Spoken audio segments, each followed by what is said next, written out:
ગુજરાતમાં વરસાદી સિસ્ટમને લઈને હવામાન વિભાગે એક મોટા અને રાહતના સમાચાર આપ્યા છે. પશ્ચિમ બંગાળ પર સક્રિય ડિપ્રેશન આગામી 24 કલાકમાં નબળું પડીને વેલ માર્ક્ડ લો પ્રેશરમાં ફેરવાઈ જશે, જેના કારણે ગુજરાતને બેવડો ફાયદો થવાની સંભાવના છે. એક તરફ ભારે પૂર અને વાવાઝોડાનો ખતરો ટળી ગયો છે, તો બીજી તરફ રાજ્યભરમાં ખેતી માટે લાભદાયી સાર્વત્રિક વરસાદ જળવાઈ રહેશે. તો ક્યાં કેવો રહેશે મોસમનો મિજાજ, જોઈએ આ ખાસ વેધર રિપોર્ટમાં. નમસ્કાર, હું છું અંજલિ રાવલ અને તમે જોઈ રહ્યા છો ન્યૂ ભારત ન્યૂઝ. ગુજરાતમાં મોન્સૂન ટ્રફ અને સાયક્લોનિક સર્ક્યુલેશનના પ્રભાવ વચ્ચે હવામાન વિભાગે નવી આગાહી જાહેર કરી છે.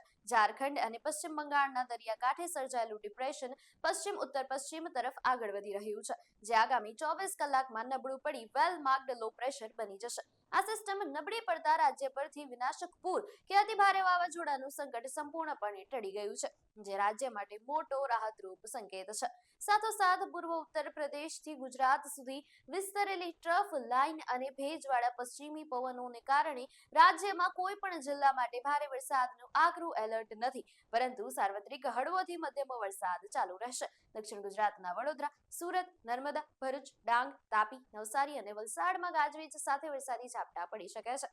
ઉત્તર અને મધ્ય ગુજરાતના અમદાવાદ, ગાંધીનગર, બનાસકાંઠા, મહેસાણા, સાબરકાંઠા, ખેડા અને પંચમહાલમાં પણ વરસાદી માહોલ રહેશે. જ્યારે સૌરાષ્ટ્ર અને કચ્છના રાજકોટ, જામનગર, ભાવનગર, જૂનાગઢ, અમરેલી અને કચ્છ જિલ્લામાં છૂટાછવાયા સ્થળોએ હળવો વરસાદ વરસશે.